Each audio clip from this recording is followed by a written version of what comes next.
মন্দির পজিটিভ এনার্জির স্রোত তৈরি করে, বা মন্দির একটা পজিটিভ এনার্জির স্রোত, একটা উৎসস্থল। কোথায় প্রবেশ দ্বার হবে, কোথায় ধ্বজা হবে, কোথায় গর্ভগৃহ হবে, কোথায় দর্শন মণ্ডপ হবে, গর্ভগৃহের উচ্চতা কত, এই গোটা ব্যাপারটা শিল্পাগম মেনে তৈরি করতে হবে। তার মানে আপনি বলছেন এটা একটা অঙ্ক? এটা একটা অঙ্ক, কিন্তু না মেনে যেমন তেমন করে একটা ঘর গেঁথে সেখানেও ঠাকুর বসিয়ে দেওয়া, সেটাকে মন্দির বলতে পারে। রেজাল্ট যখন চেয়েছি তাহলে প্রসিডিওর হবে। আর আপনি বলবেন আমার কোনো কামনা নেই, আমি শুধু তাকে দর্শন করে আনন্দ পেতে গেছি, তাহলে কোনো নেই। মন্দিরে ঢোকার সময় আমার প্রথম কি করব?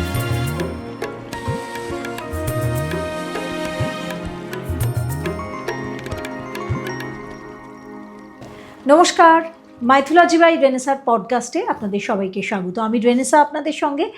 আর আজকে আমরা আলোচনা করব খুব গুরুত্বপূর্ণ একটা বিষয় নিয়ে। আমরা সবাই মন্দিরে যাই, আমি তো যাই, আমি জানি যে আপনারাও অনেকেই যান যারা আমার চ্যানেল সাবস্ক্রাইব করেছেন। তো দর্শক বন্ধুরা, একটা কথা বলুন তো, যে মন্দিরে তো আমরা যাই, কিন্তু মন্দিরে যাওয়ার যে বিশেষ কিছু নিয়ম আছে সেগুলো কি আমরা জানি? মানে মন্দিরে কিভাবে যাব, কোনটা আগে করব, মন্দিরে প্রদক্ষিণ করারও বেশ কিছু নিয়ম রয়েছে, মন্দিরে পুজো দেব কিভাবে, প্রণাম করব কিভাবে, এই সব কিছুরই কিন্তু নিয়ম আছে। আচ্ছা, আরও অনেক অজানা কিছু নিয়ম আছে যেগুলো আমরা জানি না। মানে 90% মানুষ এখানেই ভুল করে। আর এই ভুলগুলো করলে কি হয় জানেন তো, আমরা যে মনস্কামনা নিয়ে মন্দিরে যাচ্ছি আমাদের পুজোটা গ্রহণ করা হয় না। মানে ঈশ্বর নেন না, ভগবান নেন না। যে দেবতার পুজো করতে যাচ্ছেন সেই দেবতার পুজোর যে নিয়ম রয়েছে সেটা মানতেই হবে। 90% মানুষ এখানেই ভুল করে। আর এই ভুলটা শুধরে দেওয়ার জন্যই আজকের পডকাস্ট। তাহলে আজকের পডকাস্টটা চলুন শুরু করি। আর এই কথা বলার জন্য, আজকের পডকাস্টে এই নিয়মগুলো আমাদের মনে করিয়ে দেওয়ার জন্য, স্মরণ করিয়ে দেওয়ার জন্য, ভুলটাকে ঠিক করিয়ে দেওয়ার জন্য যে আদর্শ মানুষকে আপনারা বারবার পেয়েছেন, জানতে চেয়েছেন, দেখতে চেয়েছেন, তিনি আরও একবার আমাদের সঙ্গে এসেছেন, শ্রী ব্রহ্মানন্দজি। নমস্কার ব্রহ্মানন্দজি, কেমন আছেন? ভালো আছি ব্রহ্মানন্দজি। আজকের আমাদের যে পডকাস্টের টপিক সেটা হলো যে আমরা মন্দিরে যাই, অন্তত আমরা যারা ধার্মিক মানুষ তারা মন্দিরে বিভিন্ন সময় যাই। আপনার তো নিজস্ব একটা মন্দির আছে, আপনি প্রতিদিনই যান। তো এই মন্দিরে যাওয়ার জন্য আমরা কি রেডি? মানে আমরা কি প্রস্তুত? প্রস্তুত বলতে আধ্যাত্মিক দিক থেকে আমরা কি প্রস্তুত? মন্দির এমন একটা জায়গা আমাদের জীবনে যেটা অনেকটা শান্তি দেয়। আমি প্রথমেই জানতে চাইবো যে আমাদের মন্দিরে যাওয়া উচিত কি উচিত না? কারণ আমাদের বাড়িতেই তো সিংহাসন আছে, ঠাকুর রয়েছে, তাহলে আবার মন্দিরে কেন যাব? না, এইখানে না, মন্দির শুধু আধ্যাত্মিকতার জন্য নয়। মন্দির পজিটিভ এনার্জির স্রোত তৈরি করে, বা মন্দির একটা পজিটিভ এনার্জির স্রোত, একটা উৎসস্থল। কেন বলছি? যেখানে সেখানে যেমন তেমন করে কয়েকটা ইট বালি গেঁথে বানিয়ে ঠাকুর বসিয়ে দিলেই তাকে মন্দির বলে না। শিল্পাগম মেনে মন্দির নির্মাণ করতে হবে। শিল্পাগম? হ্যাঁ, সেই শিল্পাগম মেনে যখন মন্দির নির্মাণ হবে তখন একটি মন্দির মূলত একটি জীবদেহের মতো। একটি মন্দির একটি নরদেহ। সেই নরদেহে কোথায় প্রবেশ দ্বার হবে, কোথায় ধ্বজা হবে, কোথায় গর্ভগৃহ হবে, কোথায় দর্শন মণ্ডপ হবে, গর্ভগৃহের উচ্চতা কত, গর্ভগৃহের প্রবেশদ্বারের উচ্চতা কত, সেই প্রপোর্শনে মূর্তির উচ্চতা কত, এই গোটা ব্যাপারটা শিল্পাগম মেনে তৈরি করতে হবে। তার মানে আপনি বলছেন এটা একটা অঙ্ক? এটা একটা অঙ্ক। মানে যা খুশি ভাবে আমি যা খুশি, ওই যে বললাম আমার কাছে ইট বালি সিমেন্ট আছে, আমি একটা স্ট্রাকচার তৈরি করে একটা ঠাকুরের মূর্তি বসিয়ে দিয়েছি, তাকে মন্দির বলে না। ফলে আমাদের কারোর বাড়িতে মন্দির নেই। আমাদের প্রত্যেকের বাড়িতে যা আছে সেটা দেবতার জন্য ডেডিকেটেড বাড়িরই একটা স্থান, তাকে মন্দির বলে না। এর আরও একটা যুক্তি আছে, সেটাই পরে আসছি। তো এই যে মন্দির, এই মন্দির এই যে গোটা ব্যাপারটা নির্মিত হয়, তারপরে এই মন্দিরে বিশেষ প্রক্রিয়ার মাধ্যমে মন্দির উৎসর্গ এবং প্রতিষ্ঠা করা হয়। মন্দির দেবতার জন্য উৎসর্গীকৃত হয়। এই মন্দির কোনো মানুষের বসবাসের জায়গা নয়। সেই জন্যে মন্দির দেববাস্তু, মন্দির কিন্তু গৃহবাস্তু বা মনুষ্য বাস্তু নয়। বাস্তু পূজায় 81টি পাদ বাস্তু হয় মনুষ্য বাস্তুতে, আর 64টি পাদ বাস্তু হয় দেববাস্তুতে। অর্থাৎ দেববাস্তু যখন আমি আঁকবো তখন তার কোষ্ঠা নির্মাণ হবে 64টা, আর মনুষ্য বাস্তুর ক্ষেত্রে 81টা। মনুষ্য বাস্তুতে পাপ, রোগ ইত্যাদির অবস্থান আছে, কারণ আমরা এইসবের দ্বারা ভুগি। দেবতার তো রোগ হয় না। দেববাস্তু আলাদা, মনুষ্য বাস্তু আলাদা। দেববাস্তু অর্থাৎ এই যে মন্দির, তা যদি সমস্ত প্রক্রিয়া মেনে নির্মিত হয়, তা কন্টিনিউয়াস পজিটিভ এনার্জি তৈরি করতে থাকে। সেই এনার্জির মধ্যে নিজে গিয়ে পড়া ভালো এবং প্রয়োজনীয়। তার মানে আমাদের প্রত্যেকের মন্দিরে যাওয়া উচিত। আমাদের অবশ্যই। বাড়িতে ঠাকুরের সিংহাসন আমরা বাড়িতে যা রেখেছি সেটা দেবস্থান, সেটা মন্দির নয়। এবারে আমি আসি, কিছু উচ্চ স্তরের সাধক তার নিজের সাধন বলে তার গৃহে যদি প্রচুর পজিটিভ এনার্জি তৈরি করতে পারেন, সেটা সম্ভব। কিন্তু সেটা একটা স্পেশালাইজড ক্ষেত্র, সাধারণ মানুষের জন্য একটা স্পেশালাইজড ক্ষেত্র। যে একজন সাধক তিনি যে পরিমাণ জপ তার গৃহে বসে করেছেন, যে পরিমাণ কর্মকাণ্ড তার গৃহে বসে করেছেন, ওই ক্ষেত্রটা এনার্জাইজড হয়ে গেছে। যেমন একটি কথা বলা হয়, 12টি শালগ্রাম শিলা যদি কোনো একজনের গৃহে নিত্য বিধিমতো সেবা পান, তাহলে ধীরে ধীরে সেই স্থান তীর্থক্ষেত্রের সমান হয়ে ওঠে। কিন্তু গোটা ব্যাপারটা বিধিবৎ হতে হবে। ওটা তার মানে কি, নিজের পাওয়ারে আমি ওই জায়গাটাকে তুলে ধরেছি। এটা তো সবাই পারবো না আমরা। সেই কনসেন্ট্রেশন, সেই ডেডিকেশন আমাদের কোথায়, সম্ভব না সবার পক্ষে। সেই জন্যে মন্দিরে যেতে হবে, কিন্তু এবং সঙ্গে এটাও ভাবতে হবে মন্দির কাকে বলে। ওই যে আমি বললাম বিধিবৎ প্রতিষ্ঠিত মন্দির। তার মানে আমি আনাচে কানাচেই দেখি একটা মন্দির তৈরি হয়ে গেল, না না, ওগুলোকে মন্দির বলে না। ঠাকুর প্রতিষ্ঠা হলো, শুনতে খারাপ লাগছে, কিন্তু ওগুলোকে মন্দির বলে না। ওগুলো ছোট ছোট দেবস্থান, ওগুলোকে ওরকম বলা যায়। আমাদের যে পুরনো মন্দিরগুলো আছে, যেমন কাশীর বেশ কিছু মন্দির, দক্ষিণের মন্দির, এই বাংলাতেও প্রচুর মন্দির রয়েছে, কালীঘাট, দক্ষিণেশ্বর, যেগুলো শিল্পাগম মেনে তৈরি হয়েছে। কিন্তু নতুন যেগুলো হচ্ছে সেগুলো যে নতুনও শিল্পাগম মেনে হচ্ছে না তা নয়, অসংখ্য হচ্ছে, কিন্তু না মেনে যেমন তেমন করে একটা ঘর গেঁথে সেখানেও ঠাকুর বসিয়ে দেওয়া হচ্ছে। সেটা মন্দির হতে, সেটাকে মন্দির বলতে পারে, সেটা দেবস্থান হতে পারে, সেটা বিধিবৎ প্রতিষ্ঠিত মন্দির না। মন্দিরে যাওয়ার বেশ কিছু নিয়ম থাকে। প্রথম আমরা শুরু করছি আজকের পডকাস্টে, যে প্রথম যখন আমাকে যেতে হয়, শুদ্ধ একটা মন, আমাকে কিছু কিনতে হয়, আমি যাই এবং আমাকে জুতোটা খুলতে হয়। কেন? ছত্র, চামর, পাদুকা অহংকারের প্রতীক। তেমন মুকুট বা পাগড়ি অহংকারের প্রতীক। এগুলো ত্যাগ করে মন্দিরে, ছত্র মানে ছাতা, ছাতা, এগুলো ত্যাগ করে, জুতো, জুতো, এগুলো ত্যাগ করে, পাদুকা ত্যাগ করে মন্দিরে যেতে হবে। একটা ছোট গল্প বলি, সেটা হচ্ছে এরকম একটি গল্প আছে যে ত্রিপুরার মহারাজা বৃন্দাবনে গেছেন। তো বৃন্দাবনে গিয়ে তিনি যমুনাজিকে দর্শন করছেন। তো রাজার গায়ে তো দামি জামা কাপড়, স্বাভাবিক, একটা খুব দামি চাদর গায়ে দিয়ে আছেন। তো একটি বাঁদর, ওই যারা বৃন্দাবনে গেছেন তারা জানেন আধুনিক যুগেও মোবাইল আর চশমাটা রাখা যায় না বৃন্দাবনে। তো রাজার গা থেকে চাদরটা, ঝলমলে চাদরটা টান দিয়ে নিয়ে চলে গেছে, নিয়ে গিয়ে ছিঁড়ে ফেলছে। তো তাই দেখে সবাই হইচই করছে, যাই হলো হলো, কিন্তু আগে আর তো পাওয়া যাবে না, ও তো ছিঁড়ে খুঁড়ে নষ্ট করবে। এবারে এসে যখন তার সেবকরা রাজাকে দেখছেন, তো দেখছেন রাজার চোখ দিয়ে জল পড়ছে।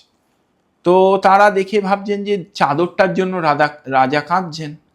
তো বলছেন যে মহারাজা, আপনি চাদরের জন্য কাঁদছেন, কি আছে এটাতে? এটা কি আপনার কোনো বিশেষ প্রিয় কিছু ছিল? তো তখন রাজা বলছেন যে না রে, আমি চাদরের জন্য কাঁদছি না, আমি রাধারানীর কৃপা দেখে কাঁদছি। বলছে কি?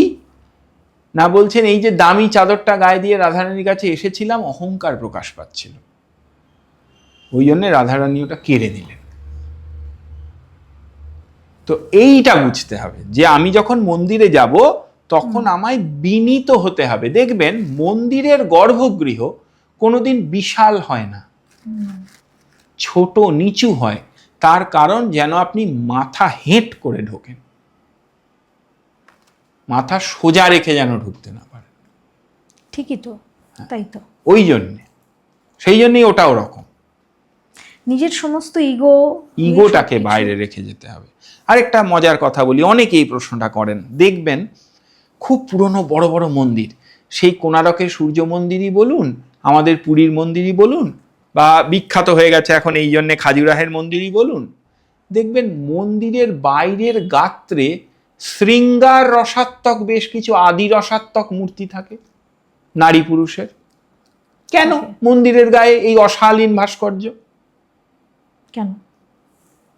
মানব জীবনে আমাদের যে যে জিনিসে আসক্তি বা যেগুলো আমাদের রিপু, তার মধ্যে কাম একটা, যেটা আমাদেরকে যদি একটু কন্ট্রোলের বাইরে চলে যায় গ্রাস করে নিতে পারে। ক্রোধ একটা, একটু কন্ট্রোলের বাইরে গেলেই গ্রাস করে নিতে পারে। অহংকার, সামান্য আপনি নিজেকে ছেড়ে দিন, দেখুন অহংকারটা প্রকাশ পেয়ে যাবে। একদম। এইবার দেখুন মন্দিরে কি করছে। মন্দিরের বাইরে, দক্ষিণের মন্দিরগুলো বা পুরীর মন্দিরই ভাবুন, হাতিটার মাথার উপরে পা দিয়ে সিংহটা দাঁড়িয়ে আছে, সিংহ দরজা।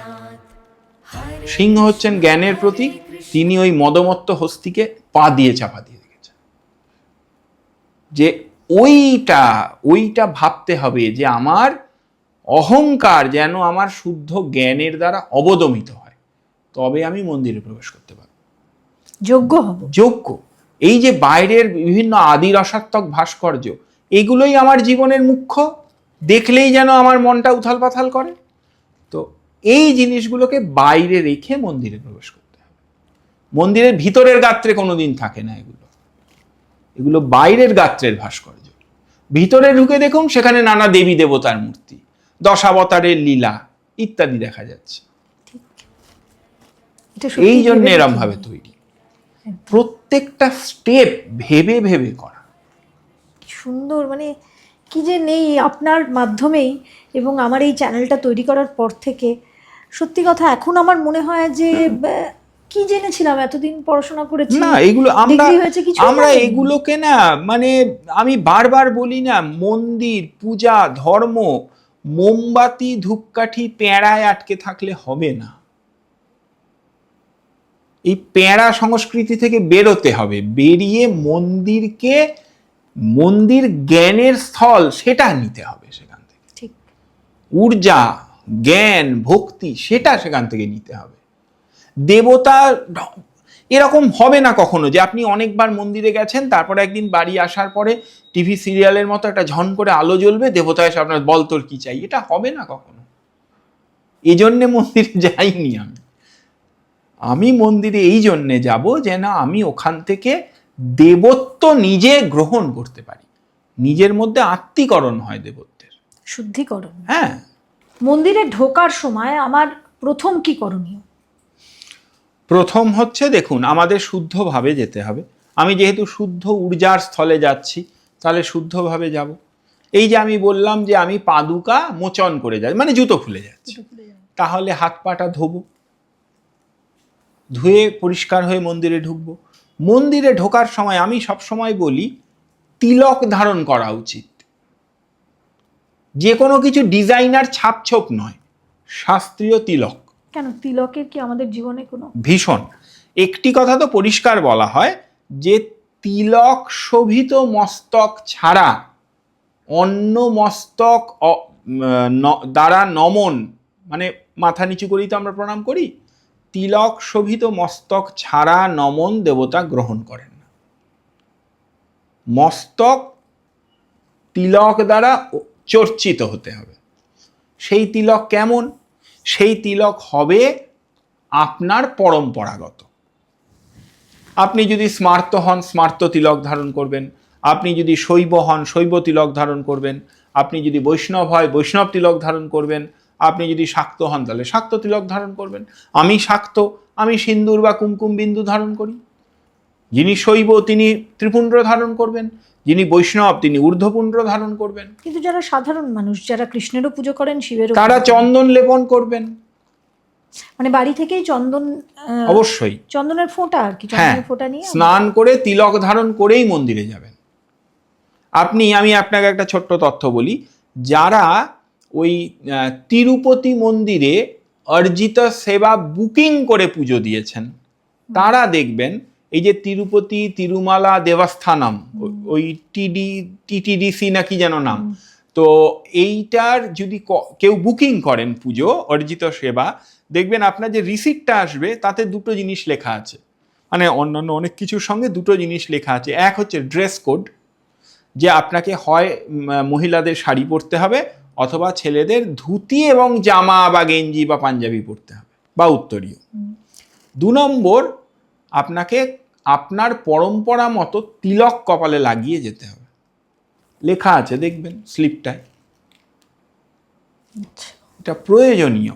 এখানেও আমি একটা কথা বলি, আমি শাক্ত, আমি বিষ্ণু মন্দিরে গেলেই আমায় যে বৈষ্ণব তিলক ঊর্ধ্বপুণ্ড ধারণ করতে হবে তার কোনো মানে নেই। এ ভুলটাও অনেকে করেন। আমায় শিব মন্দিরে গেলেই যে শৈব তিলক ধারণ করতে হবে তার কোনো মানে নেই। তেমনি একজন বৈষ্ণব যিনি ঊর্ধ্বপুণ্ড ধারণ করে আছেন, তাকে শক্তি মন্দিরে আসতে গেলেই কপালে সিঁদুর লেপে আসতে হবে তার কোনো কারণ নেই। যে যার মতো তিনি তার পরম্পরাগত তিলক ধারণ করবেন, করেই মন্দিরে যাবেন। যে মন্দিরেই যান তবেই তিনি উপযুক্ত সম্মান পাবেন, দেবতার কাছেও পাবেন, যে তার একটা স্ট্যাটাস আছে, তার একটা ট্র্যাডিশন আছে। নাহলে তো নিজেকে যেন মানে আমি যেন কেউ না, যেখানে যেমন সেখানে তেমন, এরকম নয় ব্যাপারটা। সবাই কি মন্দিরে ঢুকতে পারে, নাকি মন্দিরে ঢোকার জন্য একটা যোগ্যতা চাই? দেখুন, এটা না মন্দির প্রতিষ্ঠার সময় সেই মন্দির কেমন ভাবে প্রতিষ্ঠিত হয়েছে তার উপরে ডিপেন্ড করে। অনেক মন্দিরে দেখবেন লেখা আছে যে এই স্থানের পরে অমুকেরা যাবেন না, এরকম লেখা থাকে। তার কারণ সেই মন্দির সেরম ভাবেই প্রতিষ্ঠিত, তো এইটা পালন করতে হবে। যদি কোনো মন্দির এরম হয়ে থাকে যে তারা এই জাতীয় কোনো রিচুয়ালসের মধ্যে, সিস্টেমের মধ্যে জানিনি, তাহলে জাননি। কিন্তু সাধারণত বিধিবৎ প্রতিষ্ঠিত মন্দিরে একটি নিয়ম থাকে। অনেক মন্দিরে দেখবেন দেববিগ্রহ স্পর্শ করা যায় না, শিবলিঙ্গও স্পর্শ করা যায় না। দক্ষিণ ভারতে এমন মন্দিরও আছে যে শিবলিঙ্গও স্পর্শ করা যায় না। আবার বেশিরভাগ জায়গায় আমরা শিবলিঙ্গকে স্পর্শ করেই পুজো দিই। কিছু না, আমি আপনাকে জ্যোতির্লিঙ্গের উদাহরণ দিই। আপনি আমাদের বৈদ্যনাথ ধামে যান, মহাদেবকে স্পর্শ করতে পারবেন। বিশ্বনাথে যান, কাশীতে, আগে তো সবাই পারতেন, এখন রেস্ট্রিক্টেড হয়েছে, তাও তাকে স্পর্শ করা যায়। আচ্ছা, আপনি ঘৃষ্ণেশ্বর চলে যান, আপনি ইয়েতে চলে যান, আরে আমাদের ভীমাশঙ্করে চলে যান, স্পর্শ করতে পারবেন। কিন্তু আপনি রামেশ্বরে যান, স্পর্শ করতে পারবেন না। এইরকম যে মন্দিরে যেমন বিধিতে হয়েছে সেই মন্দির তেমন ভাবে চলবে, সেইটা মেনেই চলতে হবে। মন্দিরে ঢোকার ক্ষেত্রে অনেক ক্ষেত্রে আমরা দেখি যে মানে মেয়েদের জন্য একটা আলাদা লাইন থাকে, ছেলেদের জন্য একটা আলাদা লাইন থাকে। মেয়েরা একভাবে ঢোকে, ছেলেরা একভাবে ঢোকে। এই আলাদা লাইনটা নয়, আমরা বুঝলাম যে হুড়োহুড়ির জন্য অনেক সময় করা হয়ে থাকে, কিন্তু অন্যান্য স্টেটে আমি দেখেছি, এখানে অতটা পাই না, যে মন্দিরে যাওয়ার জন্য ড্রেস কোডের কথা আপনি বলছিলেন, মেয়েদের ক্ষেত্রে শাড়ি দেখা যায় একদম বাধ্যতামূলক, বা এখন বাধ্যতামূলক না হলেও মেয়েরা পরে যায়, বা বেশিরভাগ ক্ষেত্রে বলা হয় যে শাড়ি যদি তিনি না, হয়তো সালোয়ার পরেই এসছেন একটু পশ্চিমের দিকে গেলে বা উত্তর পশ্চিম ভারতের দিকে, কিন্তু মাথা ঢাকা দেওয়ার কথা। হ্যাঁ হ্যাঁ, ঘোমটা মাথাটা আবৃত করে যাওয়া, এটা কি নিয়ম? এটা নিয়ম। সেই জন্যই দেখবেন ওনারা ওড়নাটা, যারা পাঞ্জাব বা ইত্যাদি জায়গায় তারা তো শাড়ি পরেন না, কিন্তু তারা দেখবেন মন্দিরেও দেখবেন ওড়নাটা জড়িয়ে যান, এটা প্রয়োজনীয় মেয়েদের ক্ষেত্রে। হ্যাঁ অবশ্যই, এবং কিছু কিছু মন্দিরে ছেলেদের ক্ষেত্রেও। কেন আমরা মাথা ঢাকি? কেন মাথা ঢাকি? তার প্রথম কারণ একটা হচ্ছে এটা শ্রদ্ধা, 2 নম্বর হচ্ছে কেশ যেন পতিত না হয় পূজাস্থলে, কারণ পূজাস্থলে কেশ কোনো জিনিসের ওপর পড়লে সেটা আর পূজার যোগ্য থাকে না, মানে প্রসাদে বা কোনো কিছু, হ্যাঁ চুল পড়ে গেলে। দেখুন প্রসাদ ভুলে যান, খাবারে আপনি হোটেলে গেছেন, খাবারে চুল পেলে আপনি ডাকেন না ওয়েটারকে, এক্ষুনি বলেন এটা এক্ষুনি চেঞ্জ করে দাও, একই ব্যাপার। তো এইগুলো, এবং তার সময় কিছু কিছু ক্ষেত্রে এটাও বলা হয় যে আমাদের তো এখানে আমরা ব্রহ্মরন্ধ্র কল্পনা করি, যেটা মহাজাগতিক ঊর্জার স্রোত, তাকেও আচ্ছাদিত করে, এরকম নানা কারণে জিনিসটা বলা হয়। তো এটা একটা ট্র্যাডিশন, এটা মানা উচিত। মন্দিরে ঢুকলাম, আমরা ঢোকার পর আমরা ঘন্টা বাজাই, ঘন্টা বাজানোটার কোনো নিয়ম আছে? মানে আমরা 3 বার বাজাতে হবে না 1 বার বাজাতে হবে, বা ঘন্টা বাজানোটা জরুরি বা কেন ঘন্টা বাজাই? এটা অনেক সময় বলা হয় হাজিরা, মানে ঘন্টাটা বাজিয়ে আপনি দেবতার কাছে প্রথম হচ্ছে হাজিরা দিলেন। 2 নম্বর, যে কোনো দেব পূজায় বাদ্য ব্যবহার করা হিন্দু ধর্মের একটি নিয়ম, এবং হিন্দু শাস্ত্রেই বলা হয়েছে ঘণ্টা সর্ববাদ্যময়ী, ঘণ্টা বাদন করলে সমস্ত প্রকার বাদ্যযন্ত্রের ফল পাওয়া যায়। তাহলে ঘণ্টা বাদন করে যখন আপনি পূজা দিচ্ছেন, তখন আপনি প্র্যাকটিক্যালি বাদ্যযন্ত্র সহযোগেই তাকে পূজা দিচ্ছেন, এবং বাদ্যযন্ত্র এবং সুর দেবতার প্রীতিদায়ক।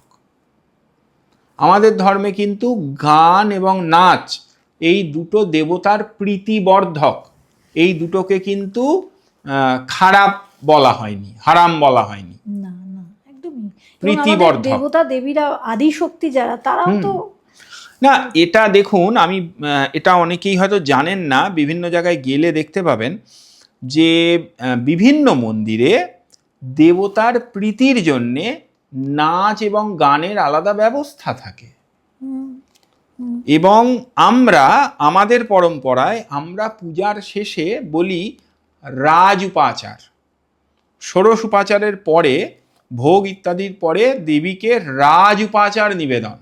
রাজোপচার কি? রাজোপচার হচ্ছে ছত্র, চামর, আন্দোলিকা অর্থাৎ দোলনা, অর্থাৎ দেবীর একটি ছোট বিগ্রহ তা দোলনায় স্থাপন করে তার মাথায় ছত্র স্থাপন করে তাকে চামর ব্যজন করা হবে। সেই সঙ্গে দেবীর সম্মুখে নৃত্য এবং গীত প্রদর্শন এবং শ্রাবণ, তা দেবীর এই রাজোপচারে দেবীর পূজার সমস্ত দোষ কাটে এবং দেবীর প্রীতিবর্ধন হয়। তো এটা পালনীয় আচার, এগুলো রয়েছে আমাদের ঘন্টা বাজাতেই হবে। তো ফলে বাদ্যযন্ত্রের কাজ করছে, সুরের কাজ করছে। এরপর যেটা হয়, বিভিন্ন মন্দিরে আমরা প্রদক্ষিণ করি, আমরা মন্দিরে প্রদক্ষিণ করার একটা রীতি রয়েছে। প্রদক্ষিণ জেনারেলি বলা হয় ক্লকওয়াইজ প্রদক্ষিণ, ক্লকওয়াইজ প্রদক্ষিণ হবে। সাধারণ একটা নিয়ম বলা হয় 3 বার প্রদক্ষিণ, দেখবেন সবাই তাই করে। আবার এমন কথাও আছে যে বিষ্ণুকে 4 বার প্রদক্ষিণ করতে হয়, আবার শক্তিকে 1 বার প্রদক্ষিণ করতে হয়, এরম শ্লোকও আছে। মানে মা দুর্গার মন্দিরে আমরা 1 বার। শিবের প্রদক্ষিণের ক্ষেত্রে কিন্তু বিশেষ নিয়ম আছে, যেটা সবাইকে জানতেই হবে। সেটা হচ্ছে শিবের মন্দিরে শিবলিঙ্গ যেখানে স্থাপিত আছে, শিবলিঙ্গের সমসূত্রের মুখ কোনো একদিকে থাকবে, জেনারেলি উত্তর দিকে থাকবে, ওই যে জল বেরোনোর যে মুখটা, কখনোই সোমসূত্র লঙ্ঘন করা যায় না। সোমসূত্র লঙ্ঘন করলে মহাদেব কুপিত হন। সেই জন্যে শিব মন্দির অর্ধচন্দ্রাকারে প্রদক্ষিণ করতে হয়, এটা জানতে হবে। সে কি? একটা জায়গা থেকে শুরু করে এরম ভাবে গিয়ে আবার সেখানে ফেরত আসবে। পুরো প্রদক্ষিণ করা যাবে না, কিন্তু ক্লকওয়াইজ না, ওই যে মানে আমি অ্যান্টি ক্লকওয়াইজই ঘুরছি, কিন্তু আমি ঘুরে আসছি না। না, অর্ধচন্দ্রাকার। শিবের মন্দিরে কি ক্লকওয়াইজ ঘুরতে হবে না, আমি নিজের মতোই মানে ওভাবেই ঘুরবো, হ্যাঁ, কিন্তু মানে পুরোটা ঘুরবো। অর্ধচন্দ্রাকারে প্রদক্ষিণ করব। সোমসূত্র লঙ্ঘন করব না। সোমসূত্র লঙ্ঘন করলে আর শিব পূজার ফলটাও চলে যায়। এটা জানতেই হবে যে শিব মন্দির অর্ধচন্দ্রাকারে প্রদক্ষিণ করতে হবে, বন বন করে ঘোরা যাবে না চোখ বন্ধ করে। যদিও আমরা তাই ঘুরি। তো এইগুলো নির্দিষ্ট নিয়ম আছে। মন্দিরে গেলে আমাদের অনেক দেবতা বা দেবীর ক্ষেত্রে বলা হয় যে মেয়েরা ছুতে পারবে না অনেক কিছু বিষয়। তো এরকম কিছু নিয়ম আছে কি যে কোনো দেবতাকে আমরা মেয়েরা ছুতে পারবো না? না, দেখুন জেনারেলি বলা হয়, দেখুন মহাদেবের ক্ষেত্রে এরম নিয়মের কথা খুব একটা কেউ বলেন না। বেশিরভাগ শিব মন্দিরে তো জ্যোতির্লিঙ্গগুলো তো স্পর্শ করেই পুজো হয়, কোনো নিয়ম নেই। আবার বিষ্ণুর ক্ষেত্রে প্রভূত নিয়ম আছে। এটা হচ্ছে কোন দেবতা কেমন, তিনি কেমন আচারে সন্তুষ্ট হন। আবার যদি খুব বিস্তৃতভাবে ভাবি তাহলে সব দেবতাই এক, তিনি নানা রূপে নানা আচার তার আনন্দ আস্বাদন করেন, তার রসাস্বাদন করেন। এটা বুঝতে হবে যে এইগুলো দেবতার লীলা এবং তিনি এর দ্বারা রস আস্বাদন করছেন। একই পরব্রহ্ম, তিনি বিষ্ণু মন্দিরে গিয়ে 10 রকম নিয়মে বাধা পড়ছেন, শিব মন্দিরে গিয়ে ওপেন গাছের তলায় বসে সেবা নিচ্ছেন। একই পরব্রহ্ম। তো এটা তার লীলা, এটাকে না রেস্ট্রিকশন না ভেবে আপনি যদি ভাবেন যে তিনি এইভাবেই রসাস্বাদন করছেন, তাহলে বরং সেটা আমার মনে হয় বেশি মঙ্গল। তাহলে আর আমাদের মনে দুঃখ থাকে না। যদি উল্টো দিক থেকে প্রদক্ষিণ করা হয় তাহলে কি পাপ হয়? উল্টো দিক থেকে প্রদক্ষিণ অনেকেই করে ফেলেন, পাপ বলবো না, তবে প্রদক্ষিণটা সোজাভাবে করা ভালো। পাপ বলবো না, কারণ হচ্ছে কি মানে প্রদক্ষিণ বা ইত্যাদি তো মানুষ বেশিরভাগ ক্ষেত্রে ভক্তিতেই করেন, তো সেই জন্য সেটাকে ঠিক পাপ বলবো না, কিন্তু সোজাভাবে মানে প্রদক্ষিণ করাটাই ঠিক। প্রদক্ষিণ করার সময় আমরা মনে মনে কি যে দেবতার মন্দিরে গেছি সেই দেবতারই নাম নেব? সেই দেবতার নাম করতে পারি, প্রদক্ষিণের সময় দেবতার নাম করতে পারি। প্রদক্ষিণের সময় যদি আমি সেই দেবতার কোনো স্তোত্র জানি তাহলে সেই দেবতার স্তোত্র পাঠ করতে পারি, এগুলো করতে পারি। সঙ্গে আবার বলি যে একটি মন্ত্র আছে প্রদক্ষিণে, বলছে যে ইয়ানি কানি চ পাপানি জন্মন্তরা কৃতানি চ তানি সর্বাণি নশ্যন্তি প্রদক্ষিণ পদে পদে পদে পদে ইয়া পরিপূজকেভ্যো সদ্বস্বমেধ আদি ফলা দদাতি তত সর্ব পাপক্ষয় হেতু ভূতাম প্রদক্ষিণামতে পরিতাহ করোমি। এই যে মন্ত্রটা শক্ত হবে, কিন্তু এই মন্ত্রটা পাঠ করেও প্রদক্ষিণ করার শাস্ত্রীয় বিধান আছে। কিন্তু আমি বলবো সাধারণভাবে সহজে কি করব, সেই দেবতার নাম করে বা সেই দেবতার কোনো স্তোত্র আমি জানি সেটা উচ্চারণ করতে করতে প্রদক্ষিণ, অথবা হাত জোর করে তার কাছে প্রার্থনা করতে করতে প্রদক্ষিণ করব। প্রদক্ষিণ করার সময় আমি যে প্রার্থনাটা জানাতে গেছি সেই প্রার্থনাটা মনে বলতে বলতে প্রদক্ষিণ করব। আমি না অনেক সময় দেখেছি যে প্রণাম করতে করতে বা প্রদক্ষিণ করতে করতে অনেকে মোবাইলে কথা বলছেন এবং সঙ্গে সঙ্গে প্রদক্ষিণও করছেন। এটা প্র্যাকটিক্যালি প্রদক্ষিণ, মানে দেবতাকে প্রদক্ষিণ হচ্ছে না, আমার মন যার কাছে আমি তাকে প্রদক্ষিণ করে ফেলছি। ফলে দেবতাকে প্রদক্ষিণ দেবতার কাছে মন রেখেই করতে হবে, একদম। নাহলে প্রার্থনা কোথায় জানালাম আর কার কথা ভেবেছি মনে, তাহলে এরকম পুজো করে লাভ নেই। এরকম পুজো করে কোনো লাভ নেই। মন্দিরে গেলে আমরা অনেক সময় দেখি যে দল বেঁধে অনেকে যায়, হ্যাঁ, হাজবেন্ড ওয়াইফ গেল, পরিবার গেল, মা বাবা গেল, এবং গল্প করতে করতেও প্রদক্ষিণ হচ্ছে, কথা হচ্ছে। তো আপনার কথা শুনে মনে হচ্ছে তার মানে মন্দির এমন একটা জায়গা যেখানে আমি সমর্পণ করব দেবতার কাছে। আইসোলেশনটা জরুরি। আইসোলেশন সবসময় ফিজিক্যাল হতে হবে তার কোনো কারণ নেই, মেন্টাল আইসোলেশন। সেই সময় আপনি আপনার মধ্যে তাকে অনুভব করুন।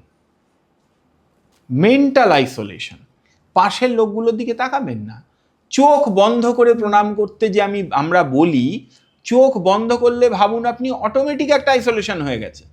চোখ বন্ধ করেছেন মানেই আপনি পৃথিবী থেকে বিচ্ছিন্ন। এটা তো আইসোলেশনের একটা পদ্ধতি। মন্দিরে গিয়ে আমরা অবশ্যই কেন যাচ্ছি? পুজো দিতে, ঠাকুরকে দেখতে, পুজো দিতে। তো এই পুজো না প্রণাম, কোনটা আগে করা উচিত? আমি তো বলবো মন্দিরে ঢুকলে প্রথমেই আগে তাকে প্রণাম করা উচিত। এইবারে কথা হচ্ছে, আমার হাতে পুজোর ডালা আছে, তাহলে আমি কি করে প্রণাম করব? তাহলে তাকে বাচিক বা মানসিক প্রণাম করতে হবে। বাচিক প্রণাম মানে প্রণাম মন্ত্র পাঠ করা, তাকে বলে বাচিক প্রণাম। আর মানসিক প্রণাম মানে মন থেকে তাকে। কিন্তু দরবারে ঢুকলে সবার আগে তার কাছে মাথাটা নিচু করতেই হবে, তারপরেই গিয়ে পুজো দিতে হবে। কিন্তু অনেক সময় আমরা মানে হাতে ডালা আছে, হাতে এরকম ভাবে প্রণাম করি, তো মাথাটা নিচু ঝোঁকালাম, আলটিমেটলি মানসিক ভাবে প্রণাম করছি। হ্যাঁ, কিন্তু একটি কথা মনে রাখতে হবে, প্রণামের এরপরে যখন বিধিবৎ প্রণামের কথা আসছে, পুজোর পরে প্রণাম করছি, বিধিবৎ প্রণাম। বিধিবৎ প্রণামের কিছু নির্দিষ্ট নিয়ম আছে যার দ্বারা প্রণামের সম্পূর্ণ ফল পাওয়া যায় বা পুজোর সম্পূর্ণ ফল পাওয়া যায়, সেইটা বলি। পূজার পরে বিধিবৎ প্রণাম করতে হবে। বিধিবৎ প্রণাম কখনোই এরকম হয় না। হ্যাঁ, আমরা তো এরকম করি। এটা প্রণাম নয়, এটা প্র্যাকটিক্যালি অশ্রদ্ধা জ্ঞাপন। ওরমভাবে প্রণাম হবে না। প্রণাম করলে অন্তত দুটো হাত জোর করে প্রণাম করতে হবে, মাথা নিচু করে, অথবা হাত জোর করে দাঁড়িয়ে স্তোত্র পাঠ করতে হবে বা প্রণাম মন্ত্র পাঠ করতে হবে, সেটা বাচিক প্রণাম।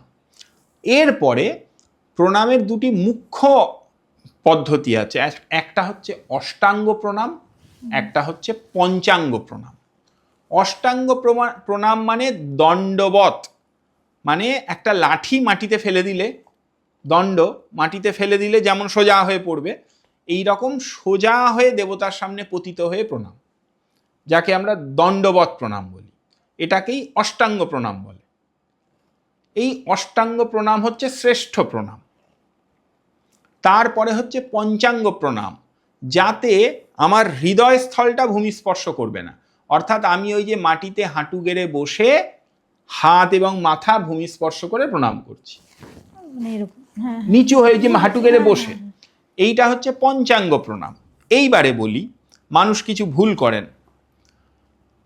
অষ্টাঙ্গ প্রণাম মহিলারা করতে পারবেন না।